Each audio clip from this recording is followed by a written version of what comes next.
Hello മക്കേഴ്സ്, നമുക്ക് പരീക്ഷയിൽ ചോദ്യപേപ്പറിൽ നമ്മൾ വളരെ പ്രധാനമായി പ്രതീക്ഷിക്കുന്ന ഒരു ചോദ്യമാണ് പത്ര തയ്യാർ കീജിയെ. ഉറപ്പായി നമ്മളോട് ചോദിക്കും ഏതെങ്കിലും പാഠത്തെ ആസ്പദമാക്കിയിട്ട് ഒരു പത്ര തയ്യാർ കീജിയെന്ന്. ആ പത്രം എഴുതി കഴിഞ്ഞാൽ നമുക്ക് കിട്ടുന്നത് 4 മാർക്കാണ്.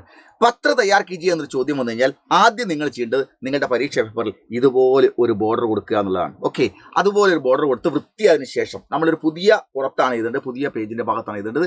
കത്തിൽ നമ്മൾ വേറെ ഒന്നും എഴുതരുത്, ബോർഡർ കൊടുത്ത് വൃത്തിയാക്കുക.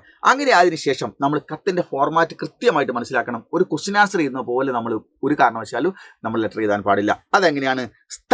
ആദ്യം നമ്മൾ സ്ഥാൻ എഴുതുന്നു വലതുവശത്ത്, പിന്നെ നമ്മൾ താരിക്കുന്നു, താരിക്ക് നമ്മൾ എഴുതുന്നു. ഓക്കെ, അതിനുശേഷം പ്രിയമിത്ര എന്ന് നമ്മൾ എഴുതുന്നു.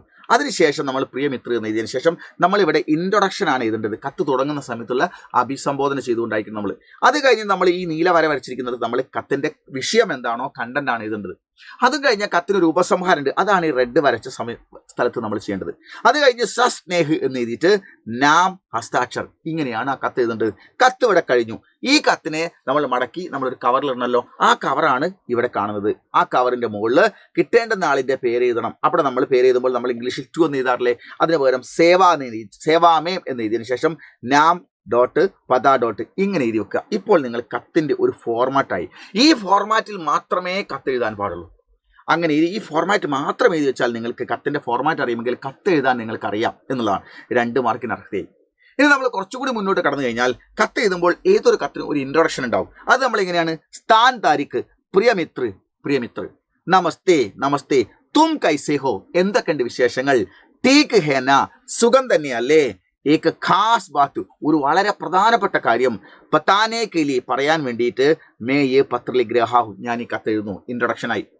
പിന്നീട് നമ്മൾ കത്തിന്റെ കണ്ടന്റ് ആണ്, കണ്ടന്റ് അവിടെ നിൽക്കട്ടെ. പിന്നീട് നമ്മൾ കത്തിനൊരു സമാപനം ഉണ്ടാവുമല്ലോ, ഇങ്ങനെയാണ് ഞാൻ കത്ത് ചോട്ടാ കർ രഹാ ഹൂം, ഞാൻ കത്ത് ചോട്ടാ കർ രഹാ ഹൂം എന്ന് പറഞ്ഞാൽ ഞാൻ കത്ത് ചെറുതാക്കുകയാണ്.